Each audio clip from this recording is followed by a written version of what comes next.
Bismillahirrahmanirrahim. Assalamualaikum warahmatullahi wabarakatuh. Alhamdulillah nahmaduhu wa nasta'inuhu wa nastaghfiruh wa na'udzu billahi min shururi anfusina wa min sayyiati a'malina. May yahdihillahu fala mudilla lahu wa may yudlilhu fala hadiya lahu. Asyhadu an la ilaha illallah wa asyhadu anna Muhammadan 'abduhu wa rasuluh. Allahumma shalli ala sayyidina Muhammad wa ala ali sayyidina Muhammad. Wa qala ta'ala أعوذ بالله من الشيطان الرجيم بسم الله الرحمن الرحيم ذلك الكتاب لا ريب فيه هدى للمتقين وقال أيضا والعشر إن الإنسان لفي خسر إلا الذين آمنوا وعملوا الصالحات وتواصوا بالحق وتواصوا بالصبر وقال النبي صلى الله عليه وسلم من آخر كلامه لا إله إلا الله دخل الجنة صدق الله العظيم وصدق رسوله الكريم ونحن على ذلك من الشاكرين والشاهدين walhamdulillahi rabbil alamin. Puji syukur kehadirat Allah senantiasa kita ucapkan, salawat dan salam kita sampaikan kepada baginda Nabi Muhammad SAW. Semoga kelak yaumil mahsyar kita mendapat syafaatnya. Hadirin yang dirahmati Allah Subhanahu wa taala, berjumpa kembali di subuh hari ini. Kembali kita masih diberikan nikmat oleh Allah Subhanahu wa taala untuk hidup di muka bumi ini, untuk menjalankan daripada syiar-syiar agama dan untuk memperbaiki daripada ibadah-ibadah kita kepada Allah Subhanahu wa taala yang menjadi bekal kita kelak menuju Allah Subhanahu wa taala di akhirat, yang akan menjadi pertanggungjawaban kita. Jadi yang dirahmati Allah Subhanahu wa taala, kembali lagi pada pagi hari ini kita akan mengulas, menyambung kembali pembahasan tentang Al-Qur'an. Pada hari yang lalu kita membahas hadis yang ke-17 daripada hadis Al-Qur'an yang diriwayatkan oleh Aisyah radhiyallahu anha, dan kini kita akan mempelajari, kita akan sampaikan, kita akan bacakan hadis yang ke-19 tentang faedahnya belajar Al-Quran dan mengajarkan Al-Quran serta mempelajari ilmu Al-Quran. Adapun hadisnya yang berbunyi, An Ibnu Umar radhiyallahu anhu qala Rasulullah sallallahu alaihi wasallam inna hadzal Qur'an innaha zihil qulub tasdu akama yasdaul hadid idza asabahul ma qila ya Rasulullah wa ma jila uha qala kasratu zikril maut wa tilawatil Qur'an. Kita ulangi sekali lagi. Ani bin Umar radhiyallahu anhu qala Rasulullah sallallahu alaihi wasallam inna hadzal quluba tasda'u kama yasda'ul hadid idza asabahul ma qila ya Rasulullah wa ma jila'uha qala kasratu zikral maut wa tilawatil Qur'an. Dari Ibnu Umar radhiyallahu anhu bahwasanya Rasulullah sallallahu alaihi wasallam bersabda, sesungguhnya hati itu berkarat sebagaimana besi yang berkarat jika terkena air. Tanya sahabat, ya Rasulullah, apakah pembersihnya?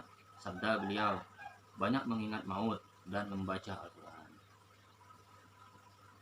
Dari Ibnu Umar radhiyallahu anhu, Rasulullah sallallahu alaihi wasallam bersabda, sesungguhnya hati itu berkarat sebagaimana besi yang berkarat jika terkena air.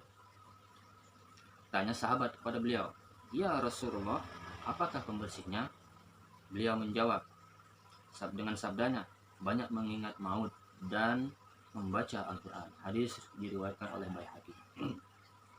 Faedah, banyak berbuat dosa dan lalai dari zikrillah menyebabkan hati berkarat seperti besi yang berkarat bila terkena air. Dengan tilawat Al-Quran dan mengingat maut, hati menjadi bersinar kembali.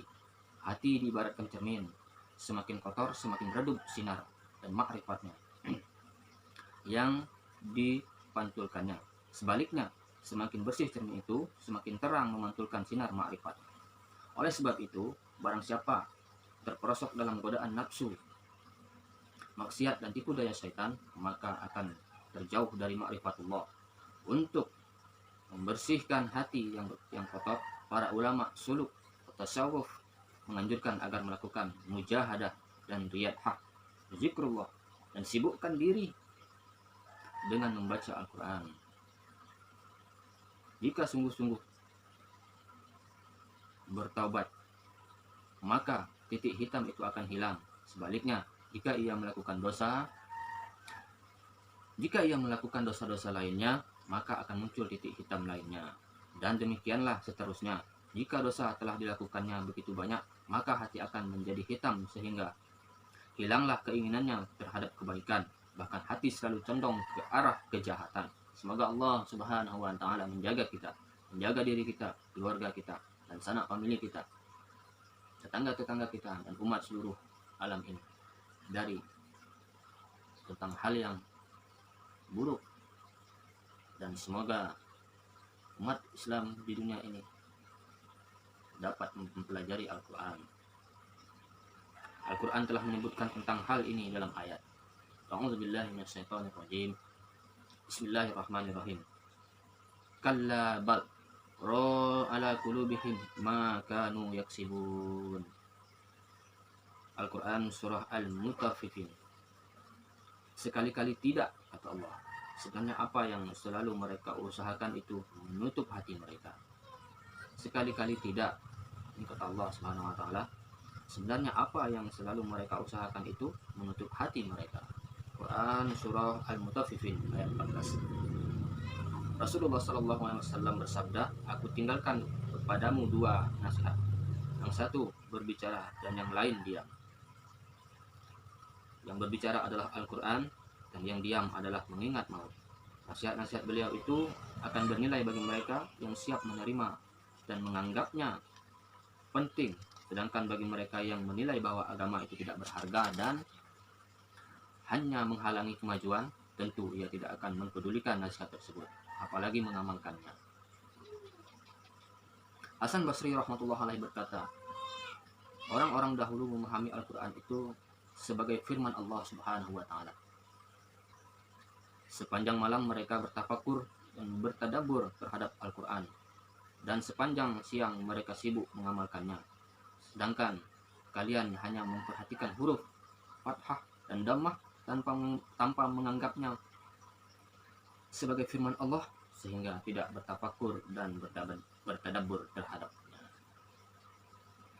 Jadi yang dirahmati Allah Subhanahu wa Ta'ala, sama-sama kita berdoa kepada Allah Subhanahu wa Ta'ala, semoga kita diberikan kekuatan dan kesungguhan untuk mempelajari Al-Quran dan menyampaikannya kepada saudara-saudara kita yang belum menyentuh dan mempelajari daripada Al-Quran.